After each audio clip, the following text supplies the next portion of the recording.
ہمیں ایک نماز عطا فرما دی جس کو ہم آج صلاۃ التراویح کہتے ہیں. میرے نبی کے زمانے میں اسے قیام اللیل کہا جاتا تھا. اس لیے حضرت عائشہ رضی اللہ تعالیٰ عنہ کی روایت ہے جس سے 8 رکعت والے حضرات استدلال کرتے ہیں کہ رمضان اور غیر رمضان میں اس کو امام بخاری نے قیام اللیل کا ہی عنوان دیا ہے. آپ نے 11 رکعت سے زیادہ نماز نہیں پڑھی. ایک ضعیف روایت میں ہے کہ آپ نے 3 دن پڑھائی نماز. یہ تو صحیح روایت ہے. کتنی رکعت پڑھائی؟ تو ایک ضعیف روایت میں ہے کہ 20 رکعت پڑھائی. اچھا، ضعیف روایت سے عبادت ثابت نہیں ہو سکتی حکم شرعی. تو جب حضرت عمر رضی اللہ تعالیٰ عنہ نے سب کو، میرے نبی کے دور میں 3 دن کے بعد آپ تو آئے نہیں کہ کہیں فرض نہ ہو جائے، تو صحابہ اپنے طور پر قرآن سنتے تھے ٹولیوں میں. صدیقی دور میں 2 سال وہ فتنوں میں گزرا، تو اس میں بھی اسی طرح چلا کہ ٹولیوں میں ہوتے تھے. حضرت عمر رضی اللہ عنہ کے زمانے میں حکومت مضبوط ہو گئی، طاقتور ہو گئے. تو ابتدائی سالوں میں نہیں، چند سالوں کے بعد اب مسجد میں تشریف لائے تو لوگ اس طرح کوئی 4 ادھر 5 ادھر 10 ادھر 20 ادھر، کہنے لگے ان کو ایک امام پہ جمع کر دیا جائے تو کتنا اچھا ہوگا. تو آپ نے سب کو اکٹھا کیا اور ابی بن کعب رضی اللہ تعالیٰ عنہ کو امام بنایا اور سب کو ایک نماز پہ جمع کر کے 20 رکعت کا حکم عطا فرمایا. تو حضرت عمر کا یہ عمل اس حدیث کو مضبوط کر دیتا ہے کہ جو کہ میرے نبی نے کہا علیکم بسنتی و سنت الخلفاء الراشدین من بعدی، کہ میری اور میرے خلفاء راشدین کی سنت پر مضبوطی سے عمل کرنا. تو حضرت عمر کا جو 20 رکعت طے کرنا ہے، اگر ان کا اپنا اجتہاد ہے تو بھی ہمارے لیے عمل کے لیے کافی ہے، اور اگر ان کو یہ یاد ہے کہ میرے نبی نے 20 پڑھی تھیں تو اور زیادہ اچھی بات ہے. لیکن بہرحال جو 8 پڑھتا ہے ہمارا اس پہ بھی کوئی اعتراض نہیں، چونکہ وہ بھی حدیث کے ساتھ بات کرتا ہے. اور باقی پوری امت 20 پڑھتی ہے، ان پر بھی اعتراض نہیں. میں ایک جگہ سے گزر رہا تھا، نماز کا وقت ہو گیا، اہل حدیث کی مسجد تھی، میں وہاں نماز پڑھنے چلا گیا تو ایک بہت بڑا اشتہار لکھا ہوا تھا 20 تراویح ثابت کرنے والے کو 5 لاکھ روپے انعام. کہ 20 تراویح، سینکڑوں سال سے امت کا عمل 20 تراویح آ رہا ہے. تراویح کا نام جو پڑھا مجھے یوں لگتا ہے کہ اہل مکہ، یعنی اہل مکہ جو تھے نا، وہ 4 تراویح پڑھ کے ایک طواف کرتے تھے. تو وہ آرام کے لیے ہوتا، ترویحہ آرام، تھوڑی دیر کا آرام. تو 4 تراویح کے بعد ایک طواف کرتے تھے. وہ چھوٹا سا طواف 10 منٹ میں ختم ہو جاتا تھا، اور پھر 4 تراویح پڑھتے تھے، پھر طواف کرتے تھے، پھر 4 پڑھتے تھے، پھر طواف کرتے تھے. یہ صحابہ کے تھوڑے بعد کے دور کی بات. تو مدینے والوں کو پتہ چلا کہ مکے والے تو یہ کرتے ہیں. وہ کہنے لگے اساں کی کریے. انہوں نے کہا اسی 40 تراویح پڑھا، 40 رکعت. وہ 40 رکعت پڑھتے تھے.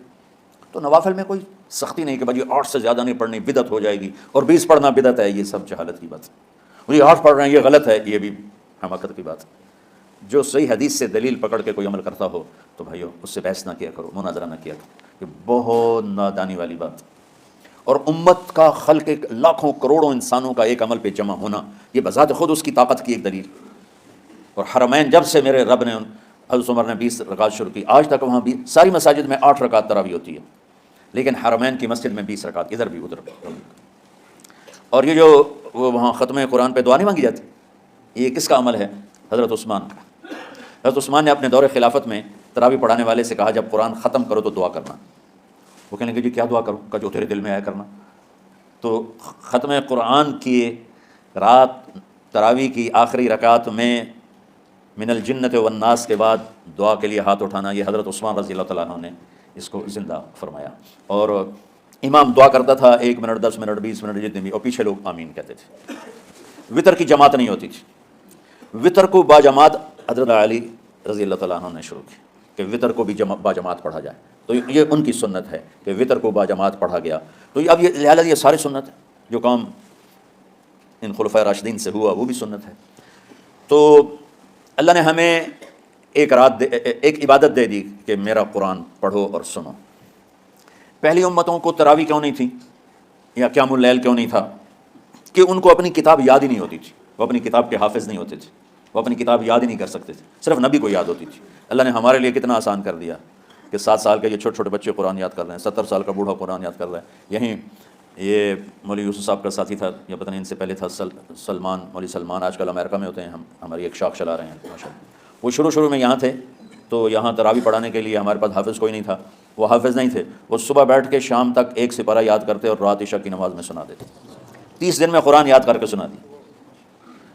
مطلب یہ سنی سنائی بات نہیں، ہمارے اسی حسنین، اسی ممبر اور محراب کی بات ہے کہ یہیں اسی مسجد میں انہوں نے صبح سے مغرب تک یاد کرتے تھے اور پھر عشاء میں کھڑے ہو کے سنا دیتے تھے. پیچھے ہوتے تھے لقمان کوئی دینے والا شاید، لیکن بہت خوبصورت پڑھ کے ایک دن میں یاد کر کے سنا دیا. اور ایک مجھے نام بھول گیا کہ 3 دن میں قرآن یاد کیا. 10 سپارے ایک دن میں یاد کی، 10 دوسرے دن میں یاد کی، 10 تیسرے دن میں یاد کی۔ وَلَقَدْ يَسَّرْنَا الْقُرْآنَ لِلذِّكْرِ فَهَلْ مِن مُدَّكِرٍ۔ تو اللہ تعالیٰ نے اس کو نصیحت کے لیے بھی آسان کیا ہے اور یاد کرنے کے لیے بھی آسان کیا ہے۔ کوئی کتاب پہلے یاد نہیں ہوتی تھی کسی کو، ماشاءاللہ تم کتنے حفاظ بیٹھے ہیں اللہ کے فضل سے۔ تو اللہ نے ہمیں رات کی نماز عطا فرمائی، اور چونکہ یہ ایک مشقت ہے تو میرے نبی نے کہا یہ رات کی نماز کے ہر سجدے پر 1500 نیکی لکھی جاتی، 1500 نیکی لکھی جاتی۔ اور اللہ تعالیٰ ہر سجدے پر جنت میں ایک محل بناتا ہے جس کے 60,000 سونے چاندی کے دروازے ہوتے ہیں، اور ایک درخت اس کے لیے لگاتا ہے جس کے نیچے 100 سال گھوڑا دوڑ سکتا ہے۔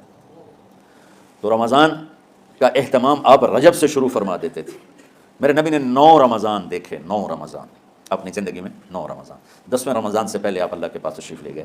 آپ کی زندگی میں روزے فرض ہونے سے آپ کی وفات تک 9 رمضان گزرے، اور میں قربان جاؤں اپنے نبی پر، اپنی امت پہ کیسی شفقت تھی۔ آپ سحری کھاتے تھے بالکل آخری وقت، ادھر بلال اذان دے رہا ہے اور ادھر آپ آخری لقمہ کھا رہے ہیں، اور ادھر سورج نیچے ہوا اور آپ کھجور منہ میں۔ ایک آدمی اوپر کھڑا ہوتا تھا مدینے میں تو وہ چھت پہ، گھر کی چھت پہ کھڑا ہوتا تھا، سفر میں ہے تو وہ کسی پہاڑی پہ کھڑا ہوتا تھا، جو ہی سورج کا کنارہ نیچے جاتا اب فوراً وہ کہتا یا رسول اللہ قد غربت، تو آپ کھجور منہ میں ڈال لیتے تھے، یا پانی، کبھی پانی سے افطار فرماتے تھے، کبھی کھجور سے افطار فرماتے تھے کہ میری امت پہ بھوک کا وقت کم سے کم آئے۔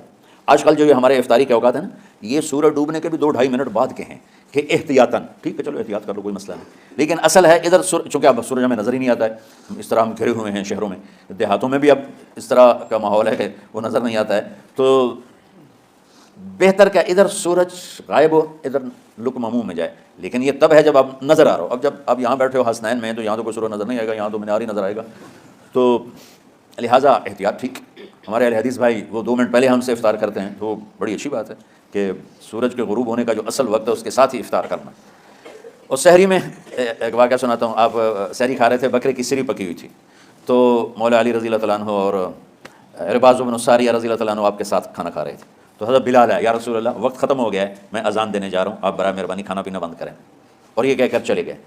چھت، ایک انصاری عورت تھی، اس کے گھر کی چھت پہ چڑھ کے اذان دیتے تھے، چڑھنے لگے تو پھر واپس آئے کہ دیکھوں اللہ کے نبی نے کھانا چھوڑ دیا یا نہیں، آگے دیکھا تو وہ کھا رہے تھے، انہوں نے کہا یا رسول اللہ واللہ لقد اصبحت، یا رسول اللہ اللہ کی قسم سحری کا وقت ختم ہو گیا، صبح ہو گئی۔ تو آپ نے ہاتھ پیچھے کر لیا، کہہ رہے تیرا بھلا ہو بلال، ابھی وقت باقی تھا، تیرے قسم کھانے پر اللہ نے اس کو پہلے نکال دیا کہ تیری قسم کہیں جھوٹی نہ پڑ جائے۔ تو حضرت علی نے فرمایا کہ اگر بلال قسم نہ کھاتے تو جب تک میرے نبی کھاتے رہتے صبح صادق نہیں ہونی تھی۔